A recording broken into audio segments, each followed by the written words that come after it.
आज का जो मेरा लेक्चर है उसका नेम है difference between mass and weight. सबसे पहले मैं आपको इस लेक्चर की अपनी तमाम डिटेल बता देता हूँ ताकि आपको बाद में कोई इश्यू ना रहे। इस लेक्चर में मैंने कौन कौन सी चीजें कवर करनी है वो आपको बता देता हूँ। Number 1, what is a mass, इसकी definition. Number 2, qualities of mass. Number 3, मैं आपसे एक क्वेश्चन पूछूंगा, why mass of object can not be a zero. Number 4, क्या मैस जीरो हो सकता है। नंबर 5, मैस और इनर्शिया में क्या रिलेशन है।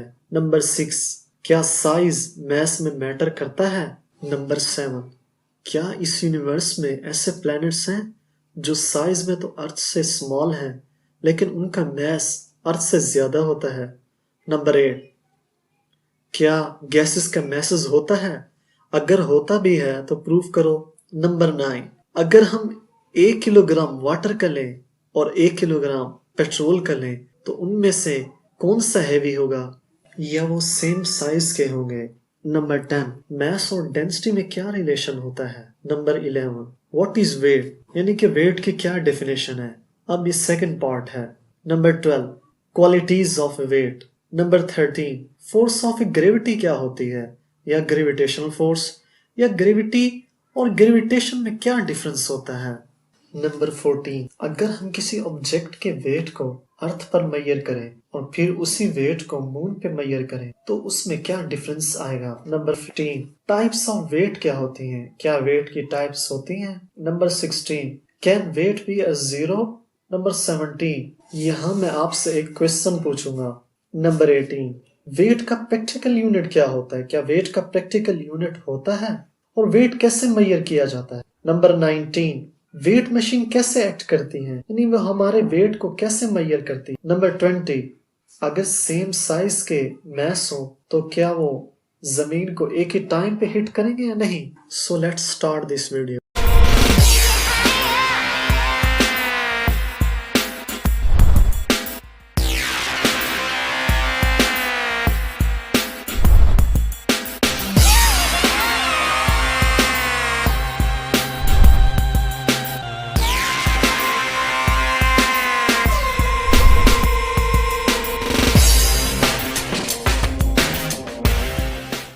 Number 1, what is a mass.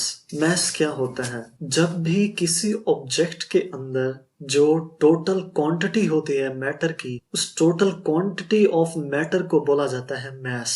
Mass क्या होता है, किसी ऑब्जेक्ट के अंदर जितनी भी मैटर की टोटल क्वांटिटी होती है उस क्वांटिटी को मैस बोला जाता है। या हम मैस को यूं भी डिफाइन कर सकते हैं कि मैस ऐसी क्वांटिटी होती है जो किसी भी ऑब्जेक्ट के अंदर जो मैटर होती है उसकी अमाउंट को रिप्रेजेंट करती है। मैस क्या होता है, मैस ऐसी क्वांटिटी है जो किसी भी ऑब्जेक्ट के अंदर टोटल अमाउंट ऑफ मैटर को रिप्रेजेंट करती है। मैस को यूं भी डिफाइन कर सकते हैं, mass is a content of fundamental particles. अब इस डेफिनेशन का क्या मतलब है, मैं जरा इसको एक्सप्लेन करके बताता हूँ। स्टूडेंट्स, आपको तो पता होगा इस यूनिवर्स में हर एक चीज एटम से मिलकर बनी है। एटम से मिलकर बनने का मतलब ये है कि हर ऑब्जेक्ट के अंदर एटम की तादाद मुख्तलिफ होती है।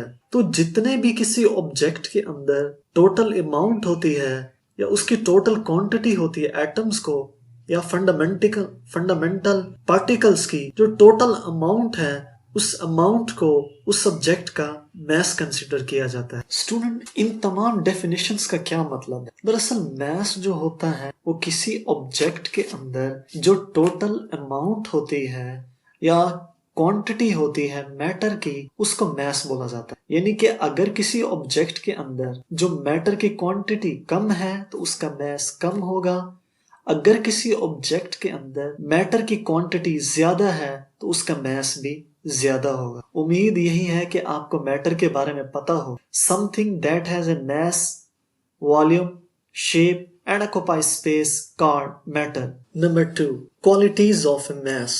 मैस की क्या क्वालिटीज होती हैं। मैस एक स्केलर क्वांटिटी है, इसका मतलब यह है कि इसकी कोई डायरेक्शन नहीं है। मैस एक स्केलर क्वांटिटी है जिसकी कोई डायरेक्शन नहीं होती। मैस का एसआई यूनिट किलोग्राम है। Mass of a body is a constant यानी कि मास जो होता है किसी भी बॉडी का या ऑब्जेक्ट का, वो कांस्टेंट होता है। हम इस यूनिवर्स में किसी ऑब्जेक्ट का मास फाइंड करना चाहें तो वो इस यूनिवर्स के किसी भी हिस्से में या पार्ट में कांस्टेंट होगा, यानी चेंज नहीं होगा। यानी किसी भी ऑब्जेक्ट का मास सरफेस ऑफ अर्थ पे जितना भी है, अगर हम उसी मास को मून पे कंसीडर करें तो वो सेम ही रहेगा, चेंज नहीं होगा। अगर किसी ह्यूमन का मास 50 किलोग्राम है और हम ये देखेंगे वो यूनिवर्स में कितना होगा, तो वो यूनिवर्स में किसी भी जगह पे 50 किलोग्राम ही रहेगा। यानी कि मास कांस्टेंट होता है, ये चेंज नहीं होता।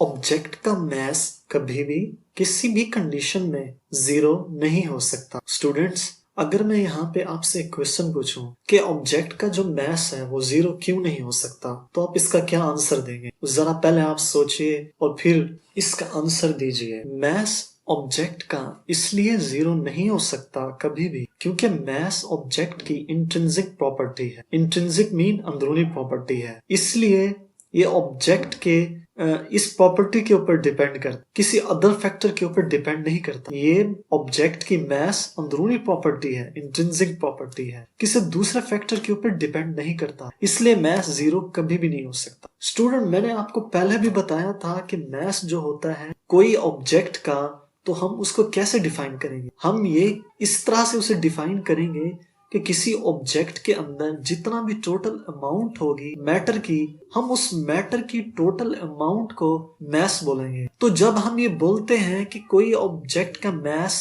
जीरो है, तो इसका मतलब ये है कि कोई मैटर है ही नहीं। जब कोई मैटर है ही नहीं तो इसका मतलब है कि कोई चीज एग्जिस्ट करती ही नहीं है। इसलिए जब भी किसी ऑब्जेक्ट का मास जीरो होगा तो वो चीज हकीकत में एग्जिस्ट ही नहीं करेगी। इसलिए किसी ऑब्जेक्ट के मास को एग्जिस्ट करने के लिए उस ऑब्जेक्ट का मास होना जरूरी है, चाहे कितना ही छोटा हो। यानी कि इलेक्ट्रॉन का मास चाहे जितना भी नेगेटिव है तो सही ना, एग्जिस्ट तो करता है, चाहे माइक्रोस्कोप से ही हम ऑब्जेक्ट को देख सके, लेकिन मास है, मौजूद है, जीरो कभी भी नहीं है। जब जीरो होगा तो हम ये बोलेंगे कि ये ऑब्जेक्ट एग्जिस्ट ही नहीं करता। स्टूडेंट्स, अब मैं जरा आपके कंसेप्ट्स को चेक करता हूँ, देखते हैं कि आपके कंसेप्ट्स कितने हैं। क्या वाकई में मास कभी भी जीरो नहीं हो सकता? मैंने तो अभी आपको बताया है कि मास कभी भी जीरो नहीं है, क्योंकि अगर मास जीरो है तो इसका मतलब ये है कि मास कोई चीज एग्जिस्ट ही नहीं करती। क्या वाकई में? हकीकत तो ये है कि मास भी जीरो हो सकता है। वाकई? जी भाई, मास जीरो हो सकता है। कब होगा जीरो? जब भी कोई ऑब्जेक्ट स्पीड ऑफ लाइट से मूव करेगा, तो इस कंडीशन में हम बोलेंगे कि उस ऑब्जेक्ट का मास जीरो है। जब कोई ऑब्जेक्ट इस कदर हाई स्पीड से मूव करता है कि उसकी स्पीड ऑफ लाइट के बराबर हो जाती है, तो ऐसी कंडीशन में कहा जाता है कि उस सब ऑब्जेक्ट का मास जीरो है। स्टूडेंट्स, पहले तो मैंने आपको बताया था कि मास जीरो कभी भी नहीं है। अब मैं आपको ये बता रहा हूँ कि मास भी जीरो हो सकता है। तो जब कोई आपसे पूछेगा कि मास क्या जीरो हो सकता है, तो आप उसका क्या आंसर देंगे? स्टूडेंट, जब आपसे कोई ये पूछे कि क्या मास जीरो हो सकता है, तो उसका आंसर है यस, मास भी जीरो हो सकता है।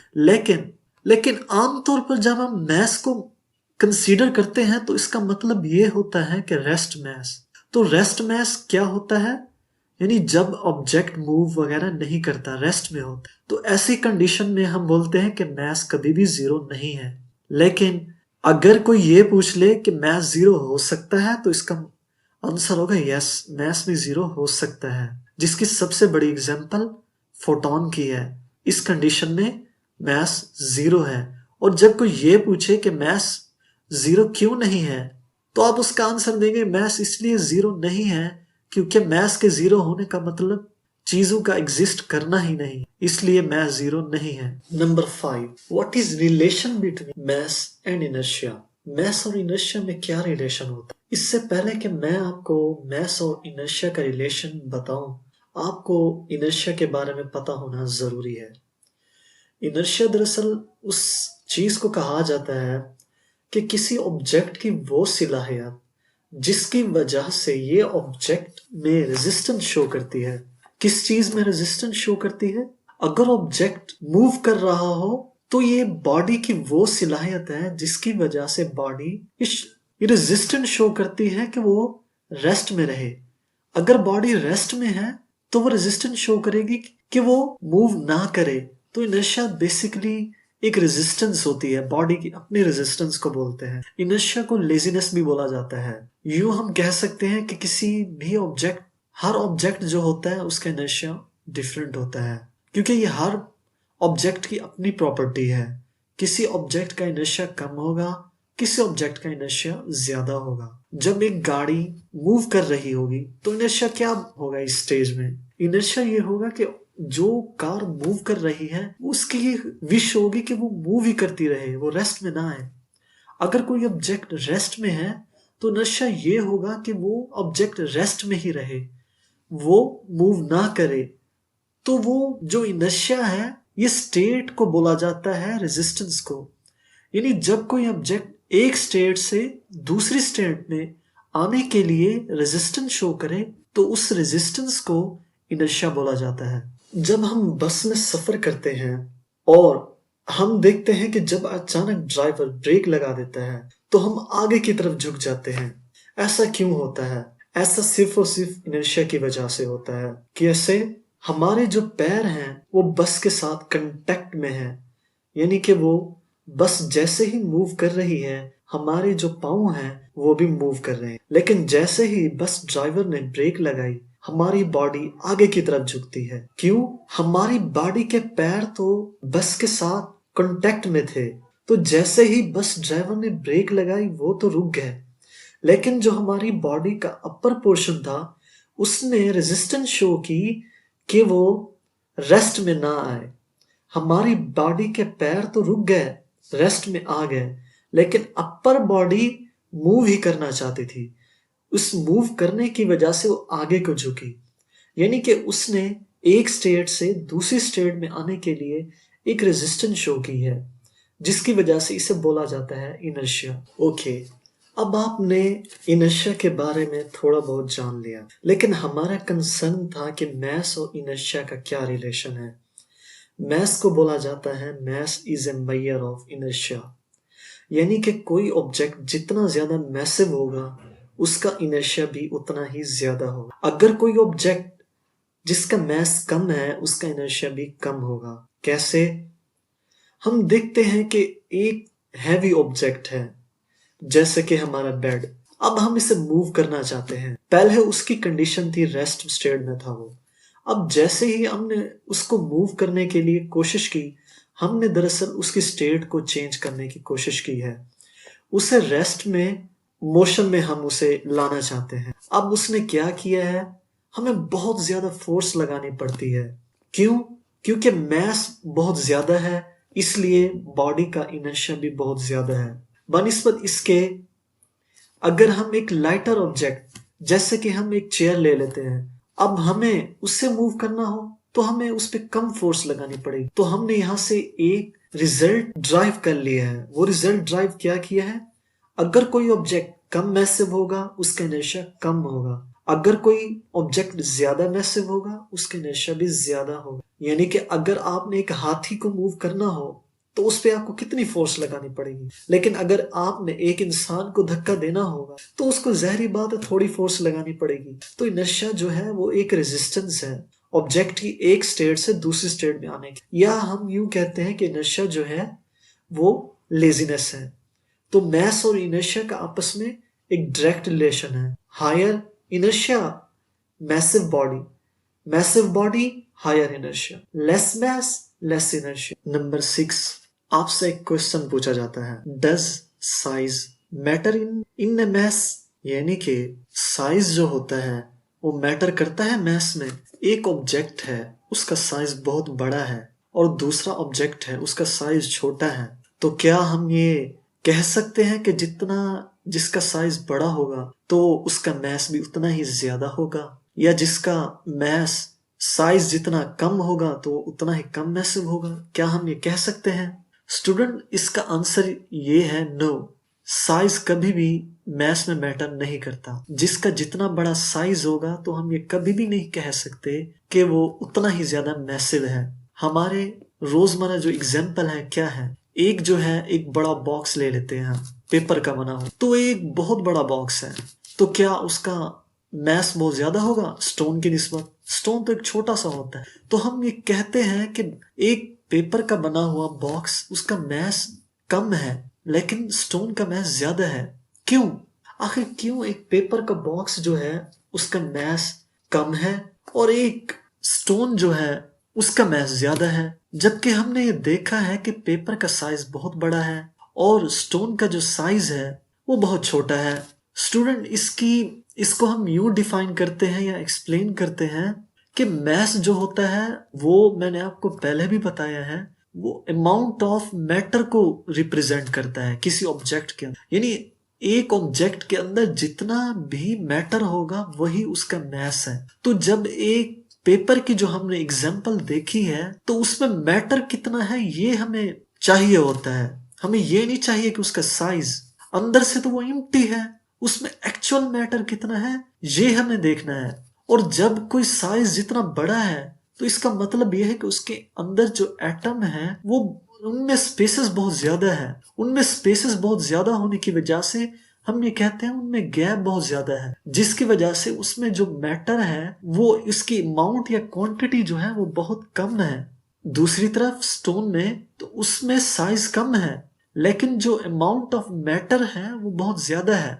क्यों ज्यादा है? उसमें एटम बहुत ज्यादा टाइटली पैक्ड है। टाइटली पैक्ड होने की वजह से उनमें स्पेसेस और गैप कम है, जिसकी वजह से हम ये कहते हैं कि साइज कभी भी मैटर नहीं करता मास के केस में। तो कोई ऑब्जेक्ट जिसका साइज कम है उसका मैस ज्यादा हो सकता है।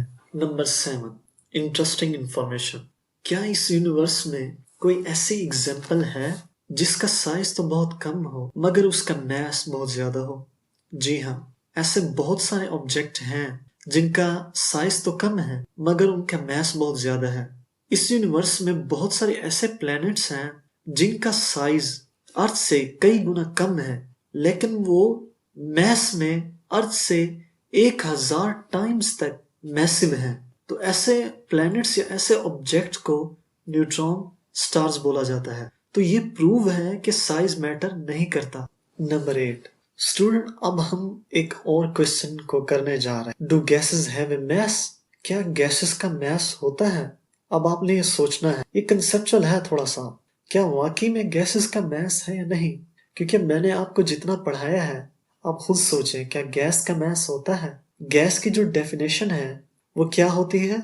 यानी इनकी ना तो कोई शेप होती है ना इनका वॉल्यूम होता है, लेकिन ये मैस होता है, आप जानते हैं। लेकिन आखिर मैस कैसा होता है?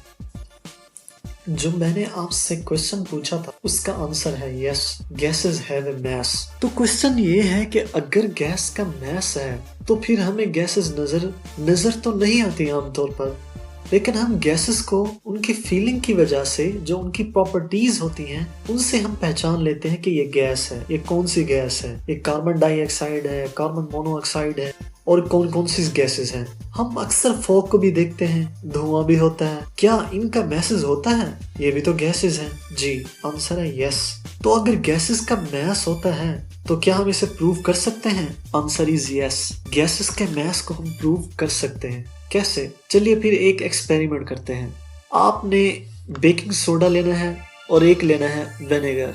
ये दो चीजें आपने लेनी है और एक आपने लेना है जग वगैरह। सबसे पहले आपने ये करना है कि बेकिंग सोडा को जार में डाल देना है। उसके बाद क्या करना है? विनेगर को आस्ता आस्ता करके डालना है। जब आप आस्ता आस्ता करके विनेगर को डालेंगे तो आप नोट करेंगे कि गैस के बबल्स बनना स्टार्ट हो गए हैं। ये दरअसल कार्बन डाइऑक्साइड गैस है।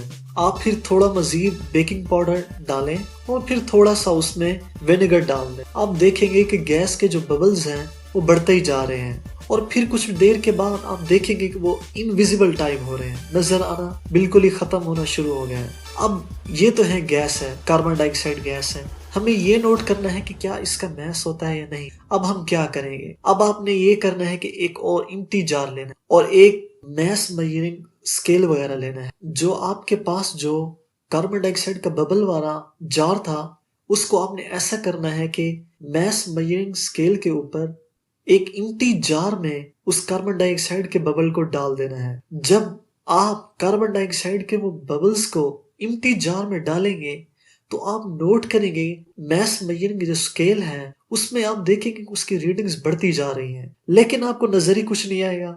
आखिर ऐसा क्यों? ये प्रूव करता है बेशक वो हमें नजर नहीं आ रहे गैस के बबल्स, जब हम उससे इम्प्टी जार में डाल रहे थे, जो कि इम्प्टी जार रखा हुआ था हमारे मैस मेजरिंग इंस्ट्रूमेंट के ऊपर, लेकिन जो उसकी स्केल है वो हमें बता रही है कि इसका मैस बढ़ रहा है। यूं हमने प्रूव कर लिया कि गैसेस का मैस होता है। पॉइंट नंबर 9 स्टूडेंट्स, अब मैं जो आपसे पूछने जा रहा हूं उसका सामना आप रोज करते हैं। आपके पास 1 किलोग्राम दूध की बोतल है और दूसरे हाथ में है 1 किलोग्राम वाटर। क्या इन दोनों का मैथ सेम होगा? ये एक बहुत डिफिकल्ट यानी कि कंफ्यूज कर देने वाला क्वेश्चन है। अब हम एक नई एग्जांपल करते हैं इसी से रिलेटेड। हमारे एक हाथ में है 1 किलोग्राम वाटर है और दूसरे हाथ में है 1 किलोग्राम पेट्रोल। क्या उनका मैथ सेम होगा? ये है क्वेश्चन। आंसर है नहीं, इनका मैथ कभी भी सेम नहीं होगा। जो 1 किलोग्राम वाटर है उसका मैथ ज्यादा होगा 1 किलोग्राम पेट्रोल से। आखिर क्यों? आखिर ऐसा किस लिए हुआ है? इसकी रीजन सिंपल है। वाटर के जो मॉलिक्यूल हैं वो एक दूसरे में टाइटली पैक हैं, यानी उनमें बॉन्डिंग बहुत ज्यादा स्ट्रॉन्ग है और उनमें स्पेसेस और इनमें गैप भी काफी कम है, जिसकी वजह से काफी क्लोजली बॉन्डेड है। जो पेट्रोल है उनमें स्पेसेस और गैप ज्यादा है, जिसकी वजह से वाटर के मॉलिक्यूल्स जो हैं वो मैसिव होते हैं। यूं 1 किलोग्राम ऑफ वाटर हैवी होगा, यानी उसका मैस ज्यादा होगा 1 किलोग्राम ऑफ पेट्रोल से। पॉइंट नंबर 10, क्या डेंसिटी और मैस में कुछ रिलेशन है? यानी एक ऑब्जेक्ट है जिसका मैस बहुत ज्यादा है, क्या उसकी डेंसिटी कम होगी या ज्यादा होगी? इसी तरह एक लाइटर मैस है, उसकी डेंसिटी ज्यादा होगी या कम होगी? आंसर ये है कि जो भी ऑब्जेक्ट जितना ज्यादा मैसिव होता है उसकी डेंसिटी उतनी ही ज्यादा होती है, और जो ऑब्जेक्ट जितना लाइटर होता है उसकी डेंसिटी भी उतनी ही कम होती है। जैसा कि हमने पिछली एग्जांपल में देखा था पेट्रोल और वाटर के केस में, 1 किलोग्राम ऑफ वाटर क्यों ज्यादा हैवी था 1 किलोग्राम ऑफ पेट्रोल से? क्योंकि वाटर के जो मॉलिक्यूल थे वो एक दूसरे में टाइटली बॉन्डेड और टाइटली पैक थे, जिसकी वजह से उनमें वॉल्यूम और स्पेसिस कम था मगर उनमें बॉन्डेड बहुत ज्यादा थी, यानी कि मॉलिक्यूल्स कम एरिया में ज्यादा आ रहे थे, यानी कम जगह में उनका मैस या उनकी अमाउंट ऑफ मॉलिक्यूल ज्यादा थी, जिसकी वजह से हम ये कहते हैं कि जो लेस डेंसर होते हैं उनका मैस भी कम होता है और जो हाई डेंसर होते। That's it.